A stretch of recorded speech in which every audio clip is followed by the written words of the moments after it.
Gopi mengatakan pada Kokila bahwa Pari bukanlah gadis yang buruk. Lalu Kokila mengatakan kamu salah. Gopi mengatakan aku mengatakan ini di depan Tuhan lagi bahwa Pari adalah gadis yang baik. Kokila mengatakan bahkan aku dulu percaya hal yang sama. Tapi mataku telah terbuka sekarang dan aku melihat warna asli Pari. Mengatakan segera kamu juga akan melihat warna asli Pari dan akan bertobat. Sesaat Pari datang ke kamarnya dan mengunci pintu dari dalam. Memikirkan apa yang harus dilakukan untuk menghapus masa lalunya. Dia terkejut melihat dia dan foto-foto intim Vivan di dinding. Tiba-tiba Vivan datang dari kamar kecil dan mengatakan itu adalah foto yang luar biasa. Lalu Pari bertanya apa yang dia lakukan dan memintanya untuk keluar.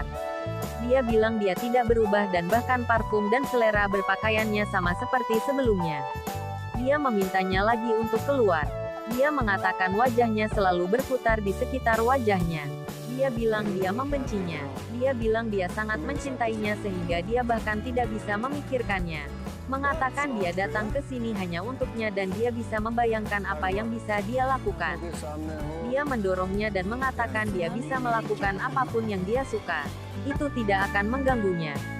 Dia merobek foto dan mengatakan semua orang tahu betapa aku mencintai Jigar dan ini adalah kebenaran.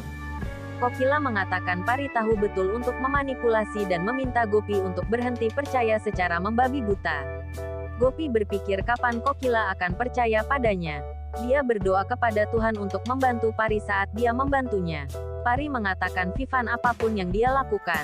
Dia tidak bisa mendapatkannya karena dia hanya mencintai Jigar.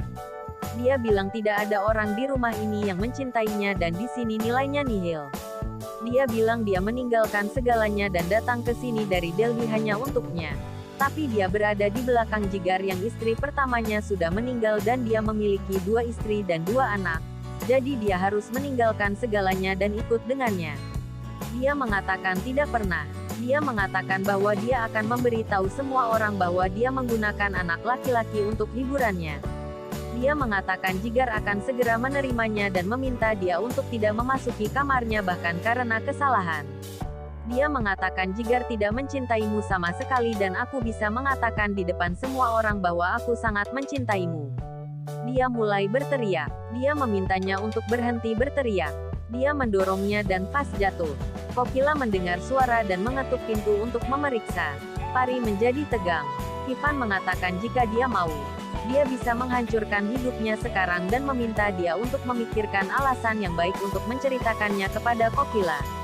Kokila terus mengetuk dan bertanya apakah dia baik-baik saja. Pari membuka pintu dengan cemas dan berbalik. Tetapi tidak melihat Vivan. Kokila bertanya apa yang terjadi.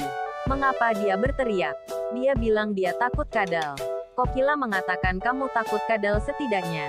Pari tegang melihat foto robek di lantai di sebelah vas yang pecah.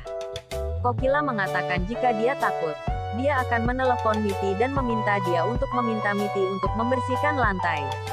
Setelah Kokila pergi, Vivan keluar dan mengatakan dia takut dan jika dia mau, dia akan membawanya dari sini dengan mudah. Tapi dia ingin dia menerimanya terlebih dahulu. Dia memintanya untuk tidur sekarang. Kalau tidak dia akan mendapatkan lingkaran hitam dan mengatakan namanya asyik di otaknya sekarang.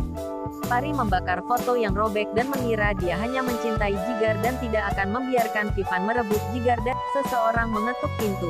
Pari melempar abu kertas dan membuka pintu. Anak-anak datang dan mengatakan dia akan membuat gaun pesta Natal untuk mereka. Pari mengatakan malam ini dia akan menyiapkan pakaian mereka. Gopi mengatakan Jigar dan dia akan membantu Pari. Pari, Jigar dan Gopi mulai menyiapkan kostum Santa Claus. Jigar meminta dia untuk memberikan item, tapi dia tenggelam dalam pikiran. Dia pikir ada sesuatu yang salah. Gopi membawa Mira dan Vidya dari sana untuk membuat mereka tidur. Tolu Molu tidur di sana sendiri. Dan Pari, Jigar membawanya ke kamar mereka. Sambil berjalan kembali, Jigar bertanya pada Pari apakah dia baik-baik saja dan mengatakan dia bisa berbagi masalahnya dengan dia. Jika dia tegang karena Kokila dan Ahem, maka dia harus menunggu sampai kemarahan mereka tenang. Dia memegang tangannya, menyeka air matanya dan mengatakan dia tidak terlihat menangis. Dia tersenyum. Vivan marah melihat mereka.